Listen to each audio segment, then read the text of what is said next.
नमस्कार। ज्योतिष आचार्य प्रमिल चतुर्वेदी।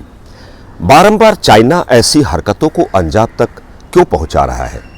अभी 9 दिसंबर 2022 को जो भारत और चाइना का बॉर्डर अरुणाचल प्रदेश के तवांग के परिक्षेत्र में जो चाइना ने जो हरकतें की है उसे आप भली भांति जानते हैं। इंडिया चाइना का जो बॉर्डर कॉन्फ्लिक्ट है, बारंबार ऐसी गलती, ऐसा त्रुटिपूर्ण कार्रवाई चाइना आखिरकार क्यों कर रहा है?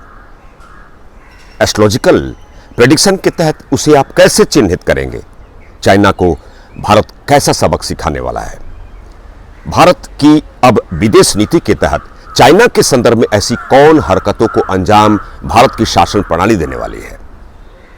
मित्रों, यद्यपि यह बात अलग है कि 1996 का जो भारत और चाइना के बॉर्डर एग्रीमेंट का चाइना ने उल्लंघन नहीं किया, अर्थात बुलेट और गोली जैसी हरकतों को अंजाम तक वो नहीं लाया, परंतु यह बात खटकती है कि भारत के बॉर्डर पर बारंबार चाइना इस ऐसी नकारात्मक हरकतों को करते हुए वह कैसा मैसेज देना चाहता है।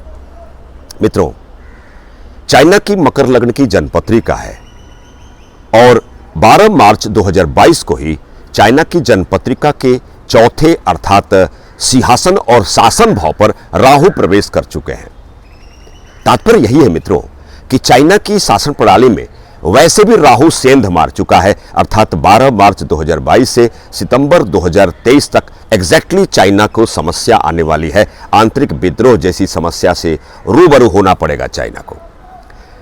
चाइना की जनता को खुश करने के लिए चाइना ऐसी हरकतों को चाइना अपनी जनता के ध्यान को बटाने के लिए, आकर्षित करने के लिए ताइवान के विरुद्ध कार्रवाई में लिप्त रहता है और भारत के बॉर्डर पर छेड़छाड़ करने की स्ट्रेटजी को अंजाम तक पहुंचाने की कोशिश करता है। मित्रों, 17 जनवरी 2023 को जब शनि अपने कुंभ राशि में प्रवेश करेंगे और 17 जनवरी 2023 से मार्च 2025 तक के उस अंतराल कालखंड में शनि की तीसरी दृष्टि, नीच दृष्टि चाइना की जन्मपत्रिका के चौथे सिंहासन भाव पर पड़ेगी। 17 जनवरी 2023 से चूंकि सितंबर 2023 तक राहु भी मेष राशि का अर्थात चाइना की जन्मपत्रिका के चौथे सिंहासन भाव में विराजमान रहेगा और शनि की तीसरी दृष्टि राहु पर पड़ेगी, अर्थात निर्णय क्षमता दुष्प्रभावी होगी। आंतरिक जनता, आंतरिक विद्रोह जैसी संकल्पना को व्यवहारिक स्तर पर चाइना देखेगा। चाइना की जनता वहां की शासन प्रणाली और राष्ट्रपति के विरुद्ध कार्रवाई में लिप्त होगी।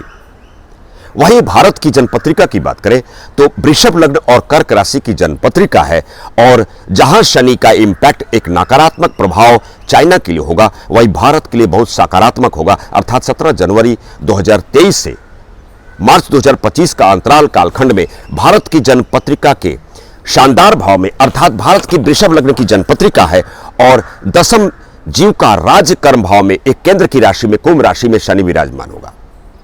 अर्थात वैसे भी भारत अब वह भारत नहीं है। आज का भारत मोदी, योगी और अमित शाह का भारत है। भारतीय जनता पार्टी की प्रणाली चली है। शासन प्रणाली में ऐसा दौर से हम गुजर रहे हैं, वन पार्टी सिस्टम का दौर आने वाला है। भारत के विरुद्ध अगर कोई देश आंख दिखाता है तो आंख निकालने वाली उसे स्ट्रेटजी में भारत चल पड़ा है। मित्रों, अर्थात इंडिया चाइना का जो कॉन्फ्लिक्ट है, जो बॉर्डर में जो विवाद हो रहा है, एग्जैक्टली चाइना ऐसी हरकतों को अंजाम तक पहुंचाने की कोशिश में इसलिए लगा हुआ है कि वह आंतरिक विद्रोह को शांत करना चाहता है। चाइना की अपनी जनता विद्रोह कर रही है, वहां की शासन प्रणाली से नाखुश है।